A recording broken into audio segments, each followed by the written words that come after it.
Siyempre, lamang ang may magandang ngipin, lalo na kapag maputi, sarap ngumiti. So, ang gagamitin natin kay Ma'am G, Potenza Bianco. 38% yung content ng concentration ng hydrogen peroxide.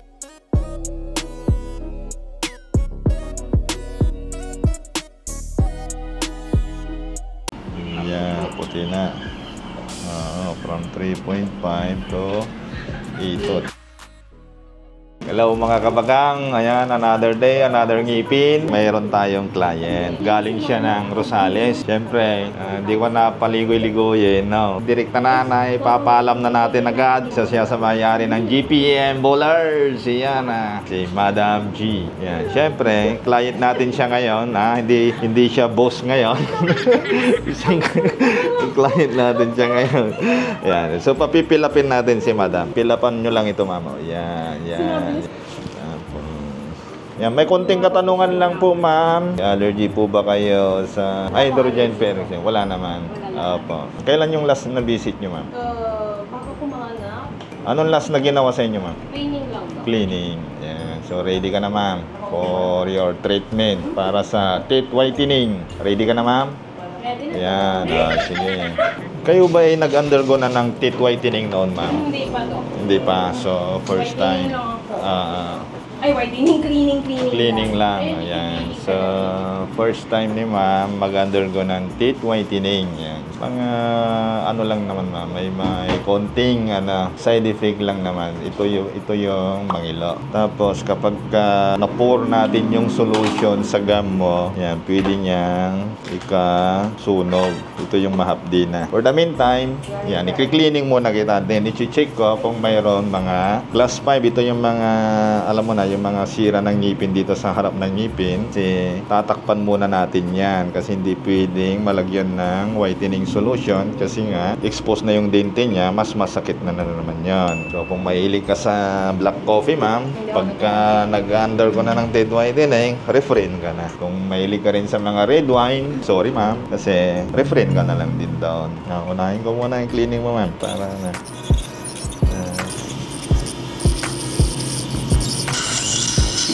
so yung ngipin nyo, nakikita ko, ma'am, may konting paninilaw na.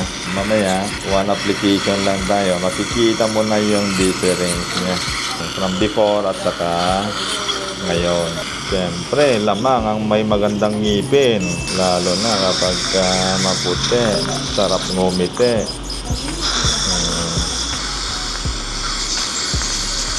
Mamaya titignan din natin yung shade ng ngipin niya bago natin ilagay yung whitening solution niya para at least mas papaano mayroon tayong pagbabasihan.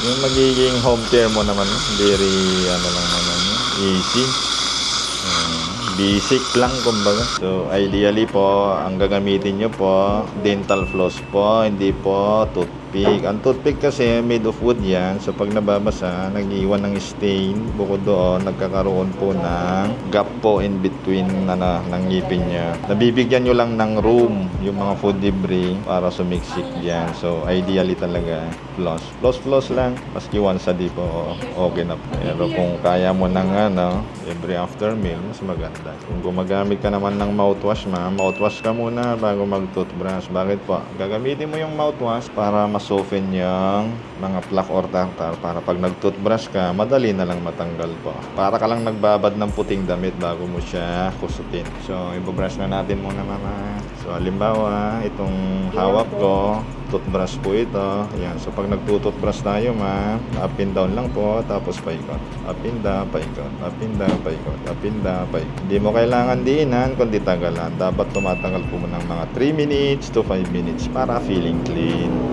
Yung toothbrush naman po na gagamitin nyo po, yan, mas prefer kung ipagamit sa inyo yung soft po. Tapos ang toothbrush po, naglalas lang po ng 3 months. After 3 months, palit na po. The more kasi na tumatagal, ma'am, nagiging less effective na siya. So after sa ngipin po, dito naman sa gums natin, pinapadaanan din natin yan ng toothbrush para magkaroon ng massage effect. Bukod doon, syempre, nakli-clean din po yung mga food debris dyan na sumabit. Yan, Ganun din dito sa baba. Open nyo po sa ibabaw ng ngipin, sa ilalim, yan, lateral stroke. In short po, lahat ng surface ng ngipin mo dapat mapadaanan po ng toothbrush po. Ideally naman po, every after meal. Yan. Kaya namin nasasabing 3 times a day kasi nag-base lang kami sa breakfast, lunch at saka dinner. Pero kung nagkataon na nag-Jollibee kayo sa labas, kung hindi nyo man dala yung toothbrush nyo po, magmumug lang, maski tubig lang. Papapansin nyo, may flash na yung mga food debris po. Yan din, lastly po, dila po. Labas nyo dila po. Sa dila naman, ang tawag natin dyan, tongue scraping. So may mga instrument din na ginagamit natin. Pero kung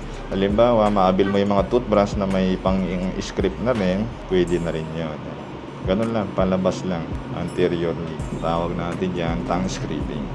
Ilang pulit, ma'am? Ngayon, mag-a-undergo kayo ng ma'am, teeth whitening po. So, ang recommended po na gagamitin yung toothpaste po, yung mga puti lang, yung walang color po, para maiwasan natin yung pagkakaroon lang din ng discoloration. Para ma-maintain mo yung whiteness ng ngipin mo po. So, sa mga grocery naman o aftermarket naman, may mga naman tayo man dyan. Nabibiling mga pang-maintain mo. Yan, gaya ng mouthwash, mayroon naman yung mga whitening, gano'n din sa toothpaste. Yan, medyo lang.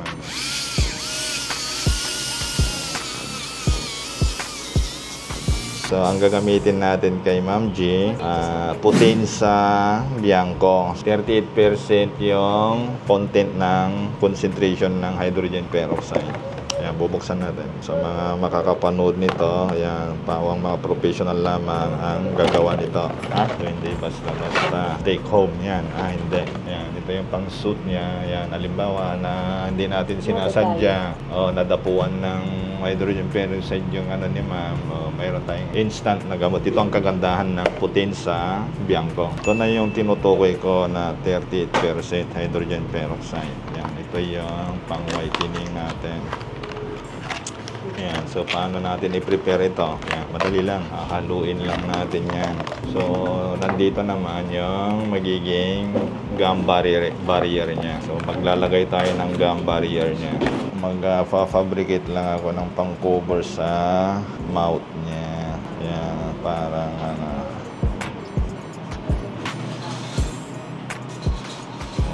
okay na yung check retractor, yun na. Tapos yung shade guide.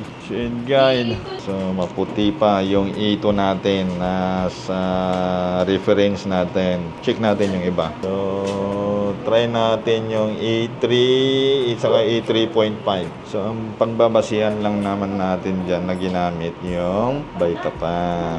Yan. Pero check natin kung kakulay ng maputi pa nga yung E3, no? Check natin yung 3.5. Kasi dapat ito na talaga 3.5 yung pagbabasihan natin, mag-uumpisa na tayo sa ating procedure para sa kanyang teeth whitening. Yan, kaya natin ilagay ito, barrier.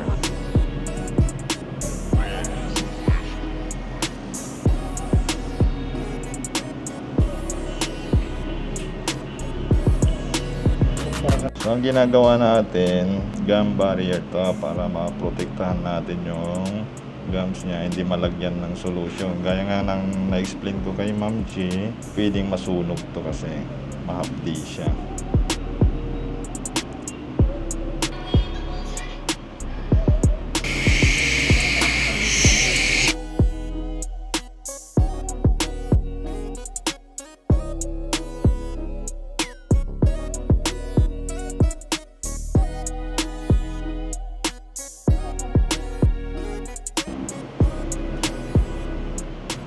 After natin mailagay itong malagyan lahat ng ngipin niya na subject nating paputihin, kikure naman natin to. Ang importante lang din naman dito sa kung it comes to whitening, yung smiling line mo, yung dagdagan natin yung medyo maninipis yung solution.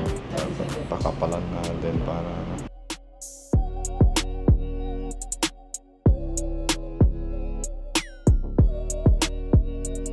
So, So, kailangan natin siyang i-cure para mas ma-achieve natin yung pagka-whiten ng ngipin niya. So, ma-activate yung solution natin through the aid of UV light. Although, pwede naman siyang maski wala siyang UV light. Yun lang, mas ma-prolong yung pag-apply ng, pag-retain ng solution dito sa ngipin. So, yun lang naman.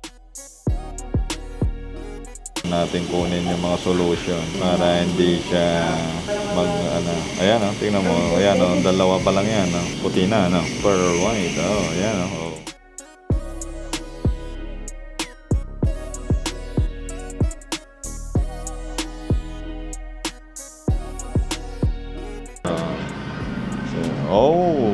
yun yan yung 3.5. So layo na. So, nasaan na siya? A2. Ayan, mga A2 na ito. Ayan, A2 na nga. Ayan, puti na. From 3.5 to A2. Tingnan natin yung A1. Same din siya. Pwede. Pwede rin sa A1. Achieve A1 siya, natin.